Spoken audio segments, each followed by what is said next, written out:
C'est jeudi, c'est la fin de la semaine, c'est le dernier segment. Max Truman est en studio. Salut, Max. Salut, Rémi. Je t'ai pas appelé la cerise cette fois-ci. Non, calique, j'ai dit. Le pire, c'est que j'ai eu le temps de me dire, je suis content, il m'a pas appelé la cerise, il ramène la cerise. C'est drôle. Il y a quelqu'un qui me dit, je pense pas sûr qu'il aime tant ça que ça, comme surnom. C'est comme une cerise, c'est un peu inoffensif, c'est rouge, c'est tout rond. Fait que c'est terminé pour ça. Cette personne-là est un génie. Ouais. Je soupçonne que tu as parlé à cette personne-là, d'ailleurs. Hey, on parle de soccer parce que tu as sorti une histoire. C'est vraiment intéressant. La ville de Montréal qui aurait dit non à l'Angleterre, la France et les Pays-Bas pour qu'ils viennent s'entraîner en vue de la Coupe du Monde. Raconte-nous ça. Oui, ben en gros, la Coupe du Monde l'année prochaine, on a dit non dès le début parce qu'on avait un stade olympique qui n'était pas prêt, parce que ça coûtait beaucoup trop cher et parce que même dans le stade olympique, même s'il avait été prêt, c'est un terrain synthétique et on veut jouer sur du naturel. Donc, il aurait fallu remplacer le terrain. Bref, il y avait beaucoup d'obstacles. La Coupe du Monde, on ne l'aura pas à Montréal. Il n'y aura aucun match. Ce sera au Mexique, au Canada et aux États-Unis, mais ailleurs. On a eu la chance d'avoir l'équipe canadienne qui va venir s'entraîner pendant une semaine à 10 jours avant le début de la Coupe du Monde. Ça va avoir lieu au Centre Nutrilait, peut-être au Stade Saputo aussi. Ça, c'est canné, on l'a fait. Fait qu'on n'a pas la Coupe du Monde, on a le Canada en camp d'entraînement. Et là, ce qu'on a appris dans la presse en début de semaine, c'est qu'on aurait aimé ça à Montréal, le CF Montréal aurait aimé ça recevoir une équipe pendant la Coupe du Monde. C'est-à-dire que, je prends un exemple, la France, parce qu'elle fait partie des équipes qui voulaient venir ici. La France joue un match à New York. Elle a 3-4 jours avant son match d'après qui était à Boston, mais elle serait venue à Montréal s'entraîner pendant 3-4 jours. Entre chacun de ces matchs, ça aurait duré 3 semaines. Et ça se fera pas parce que ça coûte trop cher, mais ça se fera pas parce que le CF Montréal, la MLS et la FIFA avaient un cahier de charge avec plein de patentes. Ça prenait un centre d'entraînement avec du gazon naturel. Ça prenait tant de distance entre telle chose. Ça prenait plein de trucs. Et là-dessus, il y avait la ville doit s'engager à collaborer. Ah, la ville de Montréal qui collabore. Vas-y donc, OK, ils ont-tu dit oui? Dans le sportif, non, ils ont dit non. Puis sais-tu ce qui est fou, Rémi? Il y a 63 villes qui ont voulu recevoir un camp de base pendant la Coupe du Monde. Nous, c'était la France, l'Angleterre ou les Pays-Bas. C'était ces équipes-là avec qui on négociait, puis il y avait une équipe africaine qu'on m'a dit aussi. OK? Il y a 63 villes qui ont dit à la MLS et à la FIFA, nous, on en veut une équipe pendant la Coupe du Monde, et il y en a une seule que la rangée, le rang, la colonne dans le tableur Excel, collaboration de la ville, était à non. Et c'est Montréal. Puis ça veut dire quoi, ça? Ça coûtait rien à la ville. Elle devait envoyer de la sécurité à l'hôtel, elle devait envoyer de la sécurité au centre d'entraînement au Stade Saputo, et elle devait s'assurer d'avoir des policiers qui escortent l'équipe quand elle se déplace en ville. C'est tout. Il n'y avait pas de chèque à faire. C'est pas les Kings de Los Angeles. C'était juste de collaborer à ce que la logistique et le transport se fassent. Moi, j'ai écrit sur ma feuille pour me préparer Kings de Los Angeles, et je pense que Max a regardé ma feuille. Non, c'est mon... Il a vu mes arguments s'en venir. Attends une minute, mais quand tu dis que ça coûtait rien, il fallait juste, finalement, ça aurait coûté un petit peu d'argent, ça aurait été juste les frais de sécurité. Exact. Tout. Mais mettons, le transport, c'est des policiers qui, cette journée-là, si on les envoie pas là, ils vont être dans une manif au centre-ville, ils vont être à quelque part. Ah, il y en a des manifs, oui. Exactement. Et le transport, je veux dire, ou la sécurité qu'on engage...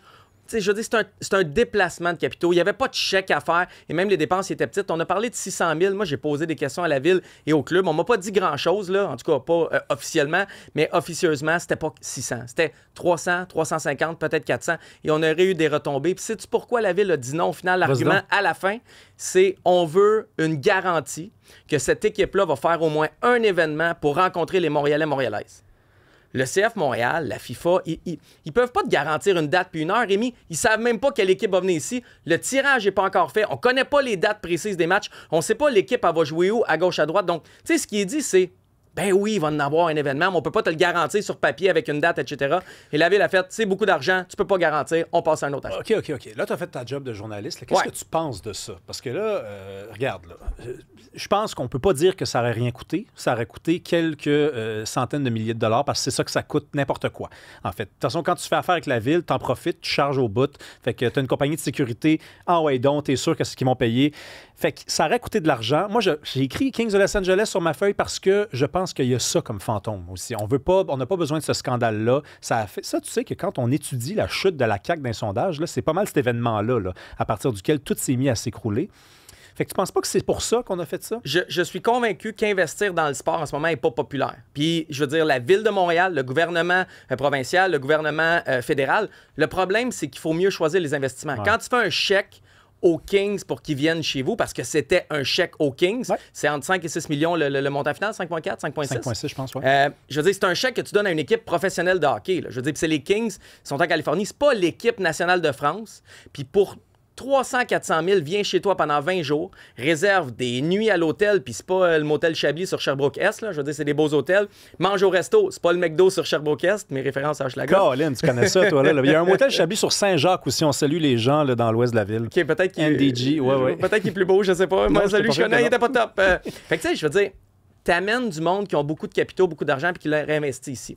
Moi, le problème que j'ai, c'est que là, nos équipes s'en vont à Laval. Les Roses sont à la Laval. Le Supra, ça s'en va à Laval. Le Rocket est à la Laval. Je pense que la Ville de Montréal doit se réveiller avant qu'il soit trop tard. Puis le gouvernement provincial, on pleure les expos, on prend des photos avec des casquettes des expos, on fait des documentaires à ces expos, on pleure les Nordiques, on a un centre Vidéotron qui est déficitaire, on aimerait ça qu'ils reviennent, on prend des photos là-bas. Je veux dire, on se fait plein de capital politique avec nos équipes professionnelles qu'on perd. Le CF Montréal, on l'a, arrangeons-nous pour pas le perdre. La même chose avec la Coupe du Monde, on aurait pu bouncer là-dessus, on l'a pas fait. Le golf, quand il vient ici, ils partent souvent fâchés. Le Grand Prix, il y a une année qui était catastrophique. Là, on s'est bien remis puis on a signé un nouveau contrat. J'ai l'impression que le sport professionnel manque d'amour parce que c'est un risque pour que toutes les émissions de télé et les journaux critiquent après. Donc, dans le risque, on dit « Ah, on ira pas, c'est moins dangereux. » C'est vrai qu'on n'est pas des preneurs de risques au Québec, mais à la défense de la ville, là, puis après, on parle de hockey. Ben ouais. Peut-être que l'engagement qu'ils exigeaient, ça aurait pu, ils auraient pu peut-être de l'autre côté donner un peu plus d'enthousiasme. Parce que c'est vrai que la moindre des choses, si vous faites venir du monde ici, puis vous leur assurez la sécurité, puis que ça leur coûte pas grand-chose, à part ce qu'ils décident d'acheter, magasins souvenirs, hôtels de luxe, ben, c'est de venir rencontrer les fans, c'est de venir dire bonjour, de vous... Tu sais, peut-être pas donner une date, mais dire on vous l'écrit, là, tu sais, puis regarde, serrez-nous la main, là, on va venir, on s'engage à le faire. Je pense qu'ils ne pouvaient pas s'engager formellement parce que en ce moment, c'est la FIFA et la MLS et non pas le CF Montréal qui chapeautait ça officiellement. Là, officieusement, il y a du monde qui se parlait qui aurait peut-être pas dû se parler, mais on ne pouvait pas l'écrire, mais on l'a fait savoir que ça allait se faire. T'sais, je veux dire, l'équipe est là. Il y aurait eu un événement. C'était arrivé avec Chelsea dans le temps, c'était arrivé avec le Real Madrid. Il y en aurait eu un. Je pense que la volonté de Montréal, je pense qu'on s'est caché un peu derrière ça. Puis, by the way, je suis un gars de droite, je suis pas un gars de full subvention. Je pense juste que là, on avait une option pas trop chère pour faire rayonner le sport d'ici. Puis, je te parlais de riches et de dollars, de capitaux dans le sport professionnel. On a un gars comme Joey Saputo qui le dit, ça fait quelques fois, il est tanné, il aimerait ça avoir une meilleure collaboration de la ville. Essayons de les faire collaborer. Essayons de garder des gens qui investissent parce que si tous nos riches quittent le Québec et quittent Montréal, on va juste être plus de pauvres. Fait qu'essayons de garder nos riches quand même. Ouais, moi, les leçons de Joey Saputo, par contre, pas trop sûr. Là. Lui, il pourrait mettre de l'argent dans son équipe. Hein, ça serait déjà un bon début. Il essaie d'en mettre. Il a perdu sa carte débit. C'est ça qui arrive. Hey, on parle de hockey. Le Canadien face aux Sénateurs d'Ottawa. Dernière partie préparatoire, c'est bien ça? Oui, exact. Le dernier match, là, moi, j'ai trippé. Moi, je suis un fan de ce genre de hockey-là. Ça brasse, ça jette les gants. Je sais que la ministre des Sports n'a pas aimé ça. C'est sa sortie de l'automne. Toi, as-tu trouvé ça le fun? On est plein de contradictions, hein? Tu sais, comme moi, je suis un gars de droite qui veut des subventions. Tu veux de l'argent. Toi aussi, t'es plein de contradictions. T'aimes les bagarres, mais après ça, tu sais, t'es plus posé dans d'autres trucs. Moi, j'ai adoré ce match-là. Je pense que la ligne qu'on franchit, c'est pas la bagarre entre deux personnes qui sont consentantes sur une patinoire selon les règles du hockey. C'est plus un slashing, un coup de bâton qui a été donné à Demidov, un double échec dans le dos. Ces gestes-là, je les applaudis pas. Après ça, qu'un match brasse, alléluia, ça fait partie du hockey. On peut pas changer la culture d'un sport. Mais là, samedi, on risque d'avoir un alignement de la Ligue américaine chez les Sénateurs. Je ne sais pas qui on va envoyer chez le Canadien. Ça, je trouve ça plate. C'est pas d'être le dernier match préparatoire où on envoie nos formations presque complètes. Les deux équipes, en ce moment, ne semblent pas avoir l'intention d'envoyer des formations presque complètes. Ce match-là risque de servir à rien.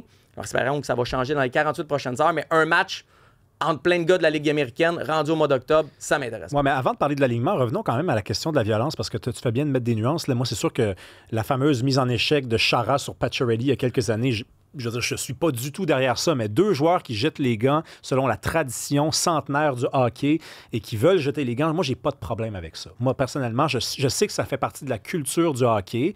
Je sais qu'il y a plein de bagarreurs, notamment celui qui est rendu en politique, Ciccone, lui, il aime pas ça. Mais regarde, c'est ça. Moi, j'aime ça, le hockey comme ça. Il y a un code au hockey. Nous, on le regarde. Le hockey, on le joue pas. J'en parle souvent avec mon ami Georges Larac. Il y a un code que ça empêche certains gestes. Et si tu les poses, ces gestes-là, tu dois défendre ton geste. Sinon, on s'en prend à ton meilleur joueur. Est-ce que je suis d'accord? C'est moi qui l'aurais écrit comme ça? Non.